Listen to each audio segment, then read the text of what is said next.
Hey, everybody, it's Eddie from Tokyo. This is your cryptocurrency update from Japan, and I want to talk about MoneyGram. You know, when the CEO of Brinks in their earnings call addressed a question that he got from Goldman Sachs in regards to the opportunity for investing into MoneyGram, and he said that the technology with cash going into digital and digital going into cash was what excited him. I knew, oh, wow, this is really going to be big. And I'm talking about MoneyGram using on-demand liquidity with XRP. And I want to talk about two partnerships that have just occurred with MoneyGram in the last couple of weeks that are just, well, obviously beyond aggressive. And I'm talking about by the way of securing serious payment corridors. So first, I want to revisit the press release from January 2018 when MoneyGram announced that they were going to pilot the use of XRP for their on-demand liquidity. And part of that agreement, MoneyGram said that they would explore the integration into Ripple's ecosystem and what we call RippleNet now, and their API. That API is what Ashish Burla wrote about on the Ripple Insights page in April, the solution to leverage all the benefits of RippleNet and where money moves like information does. A foreign payment can be made instantly. So January 2020, MoneyGram partners with LuLu Financial. And I think everybody knows about this because it has been out for a couple of weeks, like 2 weeks, but there is something in addition to that that occurred on Friday that I don't think you know. Now, LuLu Money, LuLu Financial is out of the United Arab Emirates, but this particular deal with MoneyGram will utilize an API-driven platform, okay, for the Asian Pacific region of the Philippines with Oman.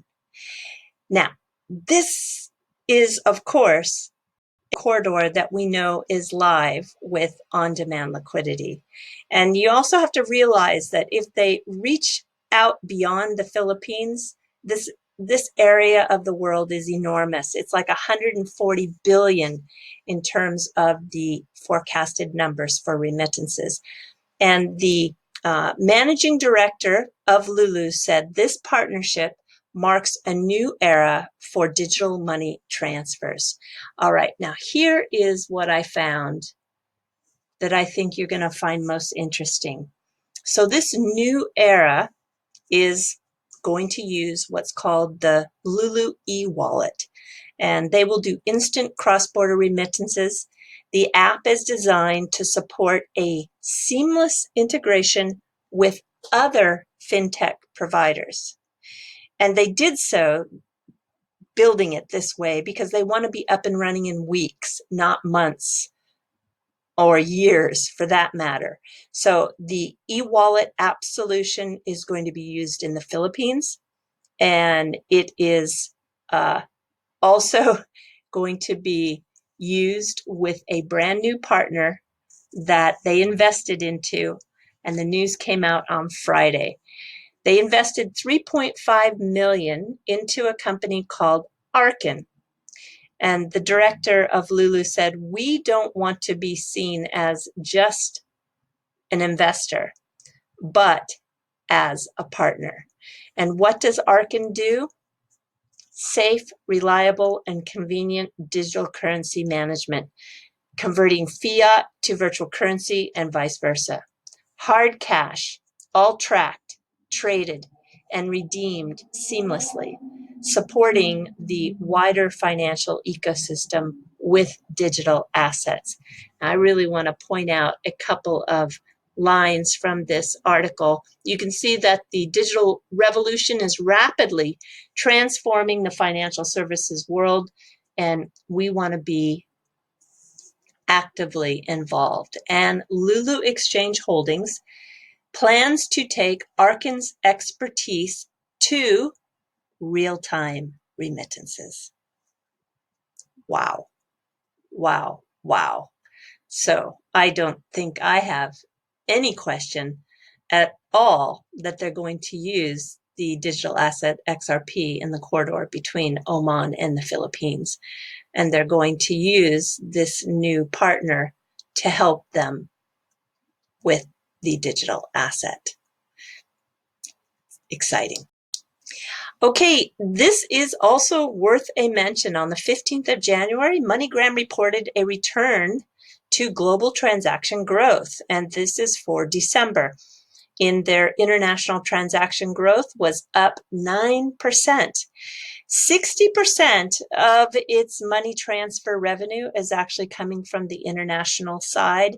And in these times when price competition is getting so severe and the number of choices that consumers have to move money is increasing, and the number of these money transfer operators, they are just growing faster than ever.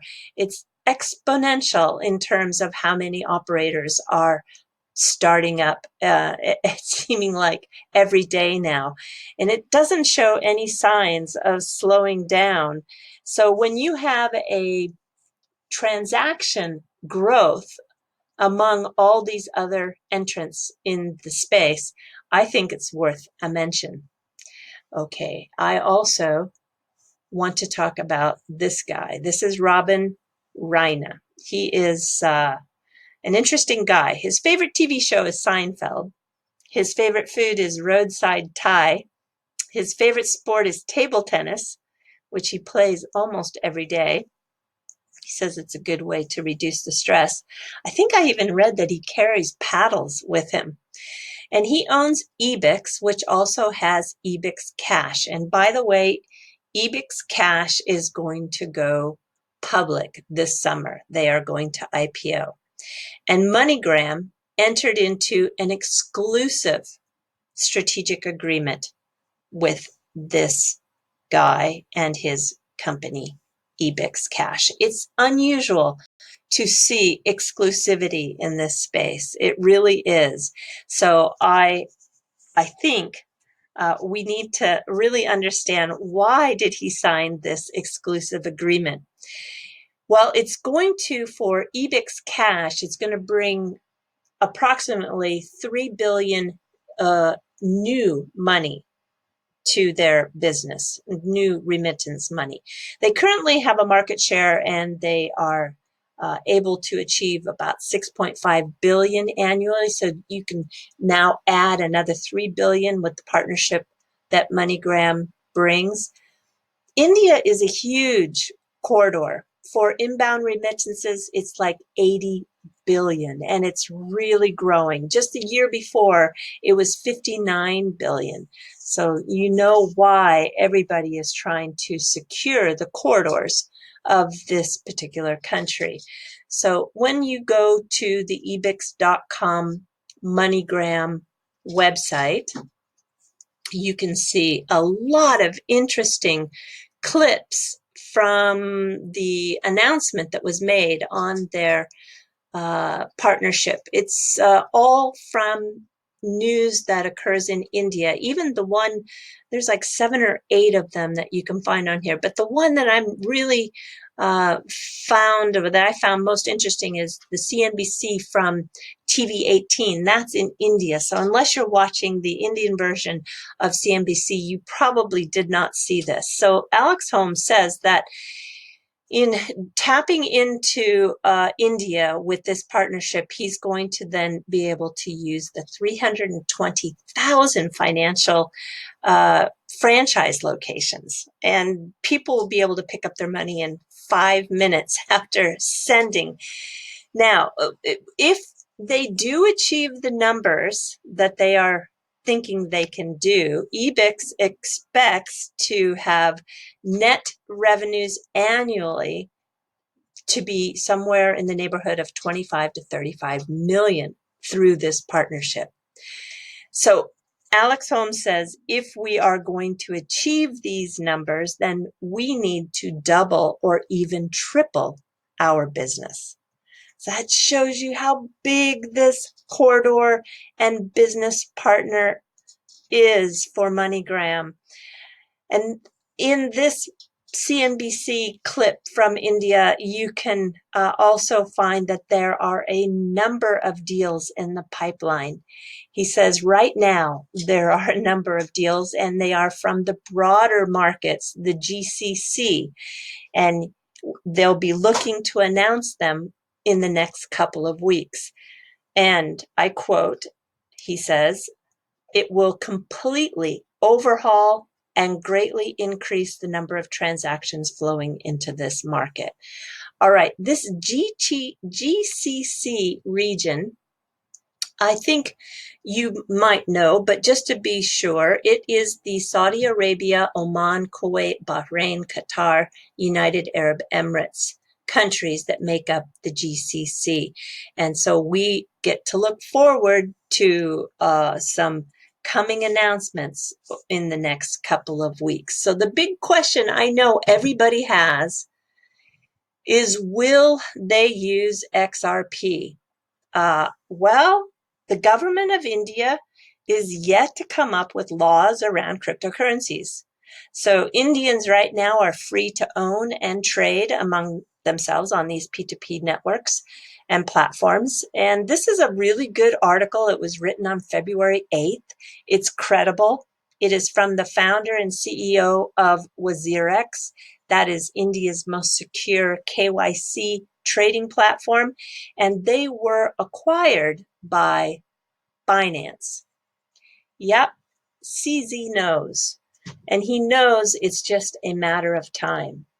And as we see MoneyGram securing these corridors with the partnership he formed exclusively with Ebix Cash, when that clarity comes true for India, wow, watch out, because we are talking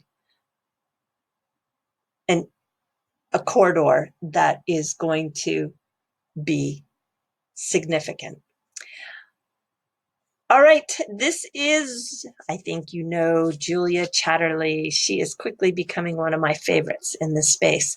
She's the host of First Move on CNNI, or CNN International, and she tweeted this morning at like 5 a.m. She is an early bird.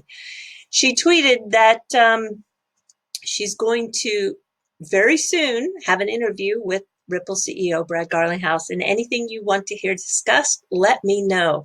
I really am so happy she is engaging with the community and people even outside the community who would be interested in giving her some ideas for questions. I just think it's great. So I sent 5 questions in all, and I think the first set, or the first batch I sent, actually were pretty popular. I wanted to know specifically which new fiats will be paired with XRP to bridge the new coming ODL corridors in the remainder of Q1 and for Q2. And secondly, what is the typical size of the pile of XRP maintained by an official exchange partner to facilitate a major corridor? The reason why I want to know that is because as these piles of XRP, and that's actually David Schwartz, the CTO's wording, he talks about how once these piles of XRP are strategically placed around the globe to facilitate the liquidity in many corridors. I mean, Mr. Gupta said there are 30 to 50 major corridors that are in the sites of Ripple. So I want to know what the size of those piles are, because we know that if the sizes are large enough, it's going to have, and as David says, a significant impact on the supply. And when there is a significant impact on supply, it then is related to demand, which is then related to price. And that's why I'm interested in what the size of those piles are. Okay, and then the last set of 3 questions I wanted to know about were, when will BitCub the exchange go live in the Southeast Asian corridor for ODL, because they have said that they are the official Ripple exchange for Thailand. And 4, how do you see Ripple working with Brinks, who just invested in MoneyGram? Because I think, I'd love to hear Mr. Garlinghouse talk about that, because, the technology has the CEO of Brinks very excited when he talked about the digital to cash and cash to digital technology. He thought that was the big opportunity. And then the last question was, did Ripple invest in MoneyTap, which is the mobile payments app here in Japan that runs on RippleNet, and it's being led by SBI, and they have in turn received a lot of investment by banks for that application to be rolled out domestically. And then Mr. Kitao has every intention to roll it out internationally. And he talks about Ripple making an investment. And I just want to know if Ripple truly has made that investment, and if they haven't, do they still plan on doing that? So anyway, I don't know if any of my questions will be asked, but I think if you have some questions, be sure to tweet to Julia Chatterley, because I think it is really good for her to hear from everybody since she's asking. And I just want to say thank you again to her for asking everybody. Okay, we're moving to the fluff. And this is kind of wacky. Yeah, I know. Who you see here is Rohei Koda. He is the man behind the idea of the poop museum.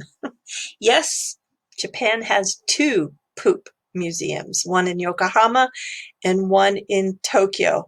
And yeah, I know it's a little wacky, but in a fun way. You have to admit, it is, when you even just see the museum site in Tokyo, it all looks very fun, right? The word for poop in Japanese is unko. So it's officially the Unko Museum. It's even won the Good Design Award. That's a prestigious award that is very serious and coveted. So who is the target market? Well, it's very, very specific. And no, it's not a guy that looks like this over 40. No, the actual target market is young girls like age 16 to maybe 25. And they are very successful in marketing that to that demographic. Here is somebody who is giving her very best unko face. The museum is designed really for photo ops. So if you are wanting to upload images on Instagram or Twitter or Facebook, they have many places that work perfectly for that. And here is a typical Instagram photograph with their key target demographic, young girls having a lot of fun at the Unko Museum. So you might consider going to the Unko Museum when you come to Japan. All right, everybody, do take care. Sayonara for now. Bye-bye.